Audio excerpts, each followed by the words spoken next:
Hello, my beautiful bumblebees. Welcome back to Rome's home for magical misfits. Not how we're starting the video, probably. Hello, my beautiful beings, and welcome to another video.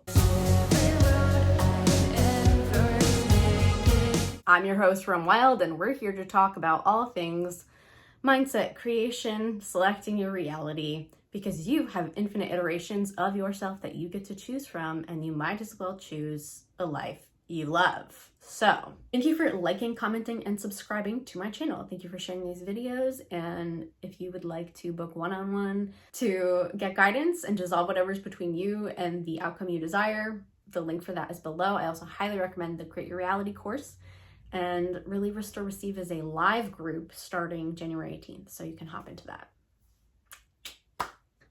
Today, I'm feeling really inspired to draw some illusion from Greek mythology. I was thinking about how when we're shifting from an old state into a new state, it is a lot like Orpheus and Eurydice coming up from the underworld, right? So they go to Hades, or rather,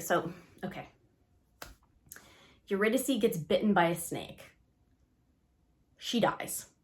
Orpheus, great musician, lyre player, that's an instrument, goes down to Hades, which was a whole thing in and of itself. He had to bribe the ferryman and get past the three-headed dog, Cerberus, if you recall.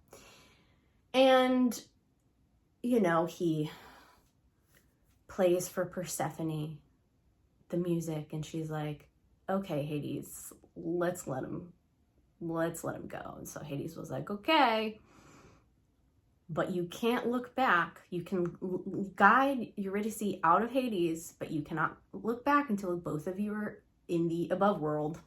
In some accounts, this took 3 years, right? And then right as they're at the mouth of the cave or whatever the entrance is, Orpheus gets out, and then either he hears something behind him and he looks back real quick, or regardless, he looks back before she's out of the underworld. And so his last sight of her is her getting snatched back into the underworld.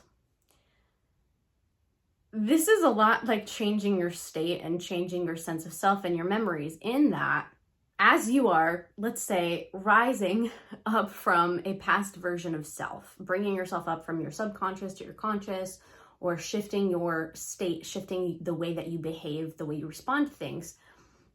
If you look back at this other thing and give belief, give credence to it, you're gonna get snatched back into that old version of self.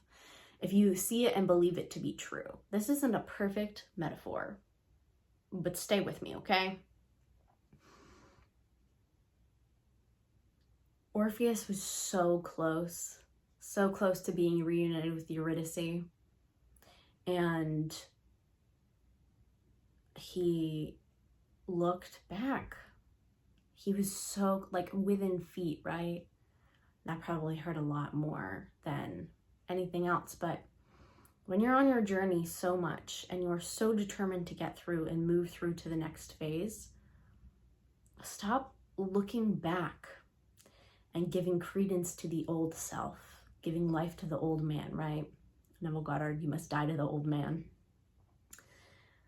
The echoes of your past can be really loud when you're shifting. And that's because it's that death rattle. It is that last vying of that form of consciousness to get your attention so that you stay focused on it. Because without you putting your focus on it, it does not live in you. It cannot live in you.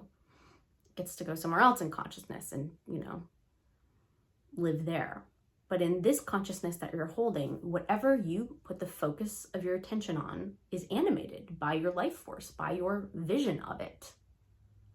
It is alive to you and in your body and through you and through your behaviors and your actions and the way you speak and the way you comport yourself and show up in the world. All this to say, no matter what you hear, no matter what you think is happening behind you, keep walking forward. Keep your eye affixed to where you want to go. Stop putting your eye behind you. That is dead reality. That is literally the land of the dead, right? Rising up from the underworld. Go into the land of your living. Keep your eyes fixed ahead of you, no matter what you see and hear. That's really it. And persisting in that, right? Because what you look back, you're going to get snatched into the old story.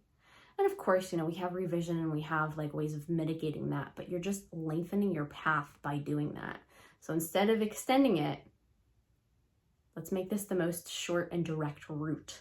So that means cut it off at the end. And that also means like it required faith, right? It required faith and patience and grace of being like, nope, we're getting out of there. We're getting out of there. We're at our end. Oh my God, I see the light. Oh my God, okay, I'm in the above world. All he had to do was keep going. So close. So just keep going, right?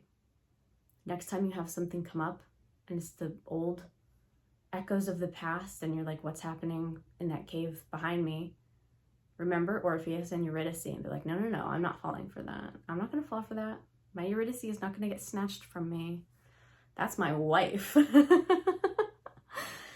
So keep walking. You're already there. And it also helps when you, again, put yourself in the end state. I'm going to make an entire video about living in the end. So if I post this chronologically, that'll be next. Okay. Thank you for liking, commenting, and subscribing to my channel. Thank you for sharing these videos. And if you would like to book one-on-one to get guidance and dissolve whatever's between you and the outcome you desire, the link for that is below. I also highly recommend the Create Your Reality course. And Really Restore Receive is a live group starting January 18th. So you can hop into that.